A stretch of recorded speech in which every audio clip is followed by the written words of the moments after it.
Sequence start.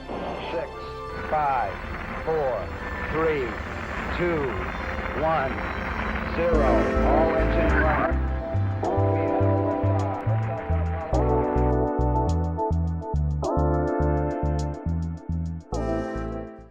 Hello, one and all, to my Kerbal Space Program videos. This is episode 2 of my science save file that I started last Monday. I posted the video, which is the kerbin science grind, very early game, to get enough science to start going to space. In this video, we're going to be going to MINMUS, the mintiest moon of kerbin. It's actually the first place I ever landed on in the game, as well as the first video I ever did for Kerbal Space Program. So it's kind of like a nice return, you know? After the rocket's built, we can crossfade over to the launch pad. Beautiful looking rocket. This is a little bit different than the one you saw. This newer revised version just has solar panels. I forgot to put them. In case you didn't notice, I forgot to put solar panels on the last version of the build. Same goes for batteries and a comms dish, so that I can maintain full connection with the KSP at all times. I need to stop hitting my mic. Yeah. So we can follow a fairly regular scent profile.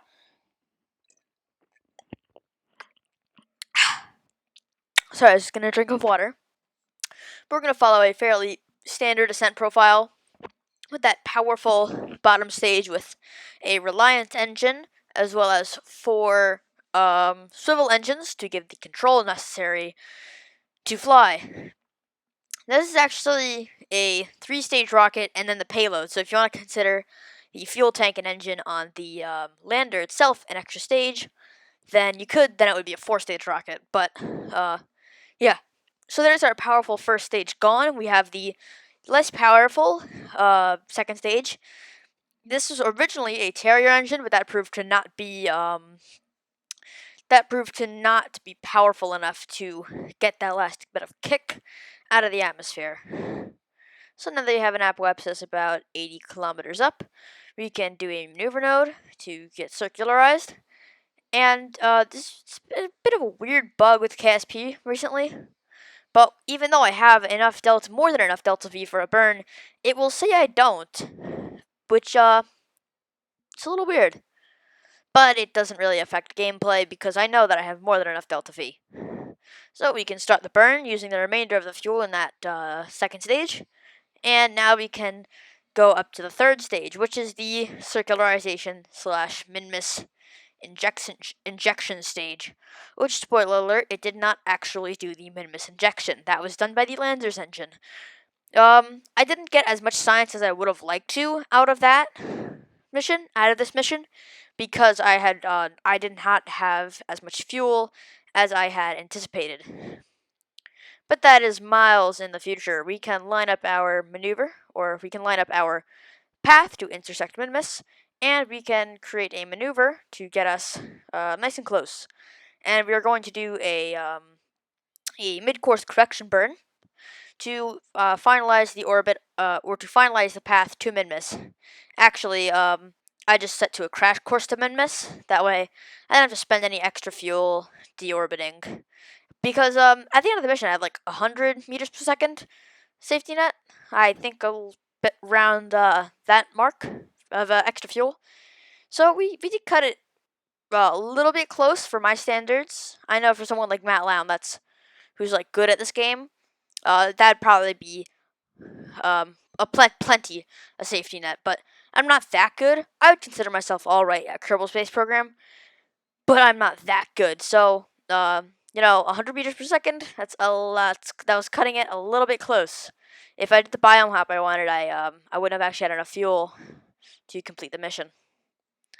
So we can do a little bit of science while we are high over MINMUS to maximize the gains. And since you have Bob, we can restore these. We can restore these. We can restore the Science Junior and the Mystery Goo, which if we had brought Jeb, we would only be able to get 1 pop out of, and that does not give us a lot of science. And I thought I set Action Group 1 to perform all science, but that didn't really work. So we can just time warp. I was trying to tentatively time warp it over to in space low. That way we can get science from in space low while we are still cruising back down, and I'm not trying to make a maneuver node to land back at Kerbin. So there we can see it, the minty body, very up close. And we can perform a bit more science, do a material study, observe the goo, as well as read the temperatures and perform a atmospheric pressure scan. Spoiler alert, we're in a vacuum, so it's 0. Same thing every time. And do a quick crew report, as well as, well, no, first, I'm going to collect it with this experimental storage unit. Then we're going to EVA, do an EVA report, and more importantly, we're going to restore the material study and the goo, because those give us a lot of science, really. So, they really do matter.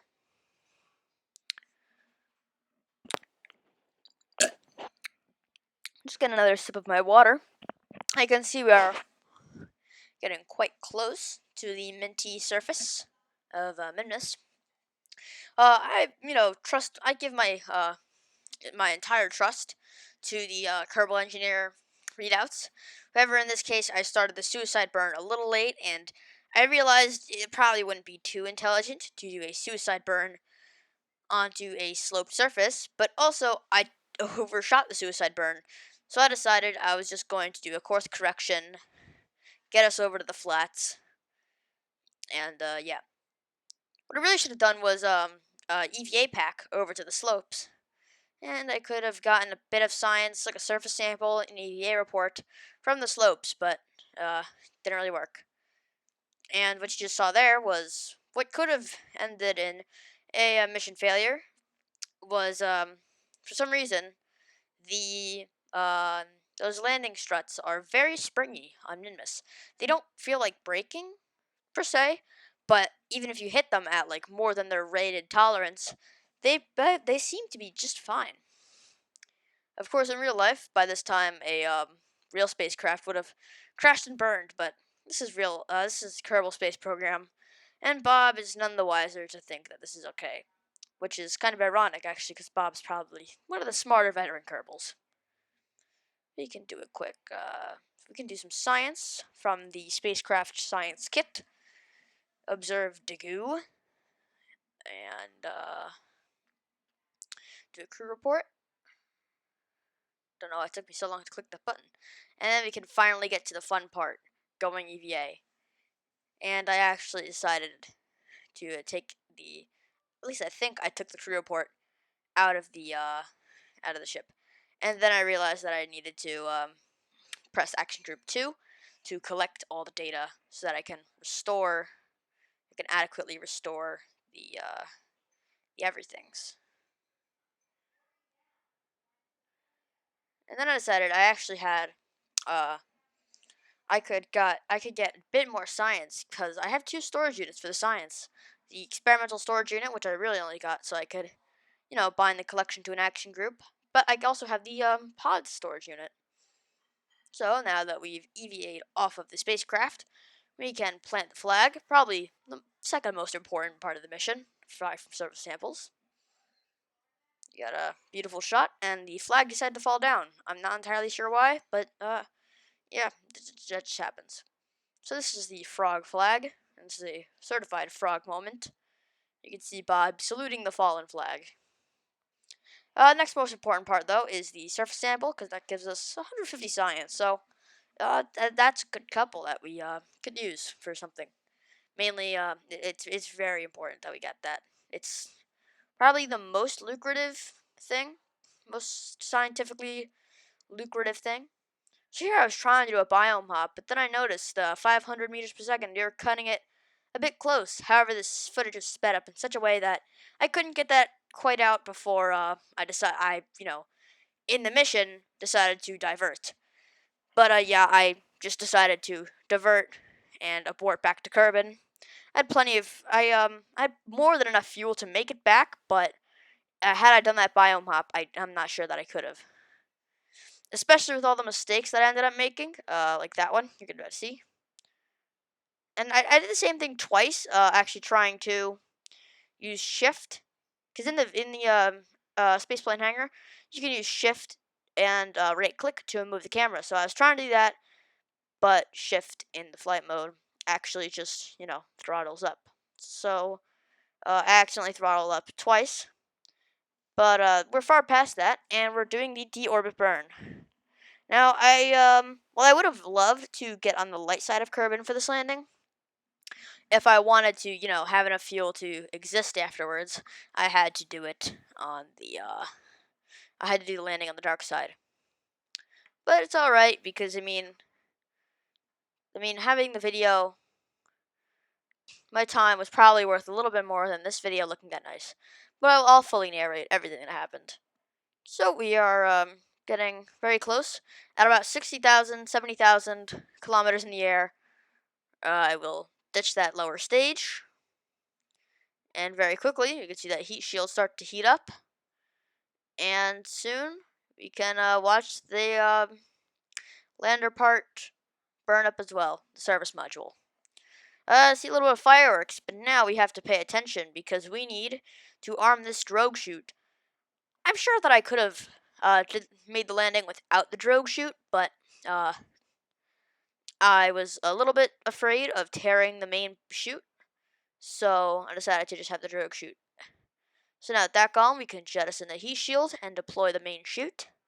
Cut this drogue chute because it looks messy. Looks very messy with it up there. And speed the footage right back up.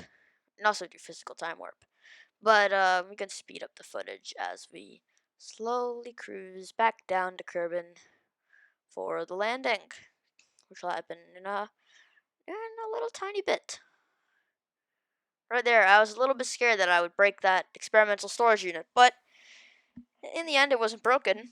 And in the end, we ended up with a decent amount of science, really. Get another sip of my water as the footage prepares to resume. We got 1,042 science from that. So we can go into here and start buying the necessary nodes for our next mission, which is going to be a mission to the MUN. That's going to happen next Monday, hopefully. So yeah, we can buy the next stability node, as well as this miniaturization, not only for the docking port, but because this is an EVA science kit, and I can further increase my science. Before that, though, I wanted to get heavier rocketry for the mainsail, as well as propulsion systems for fine-tuning the amount of fuel we can have in a lander. Getting advanced fuel systems for big bulky rockets for the MUN. This node, specifically because I want that fairing to cover up the lander. I'm going to do an Apollo-style mission. You don't really need this node as much as I want this landing node, because then I can have the Mark II landing strut, which has a bit more crumple distance. And I can also get the advanced electronics to have better solar panels and batteries. So, yeah, that makes for the end of this video. I hope you enjoyed it. I sure did enjoy making it. I actually managed to do this in 2 takes. So, of course, have a nice day. Whatever period of time you might want to have a nice one of, have a good one. Consider subscribing, leaving a like, helps me out a ton. Viewer retentions and views are way up, so I think I'm doing all right. So I'll be seeing you around in the next video. If I pass me, we just end the video.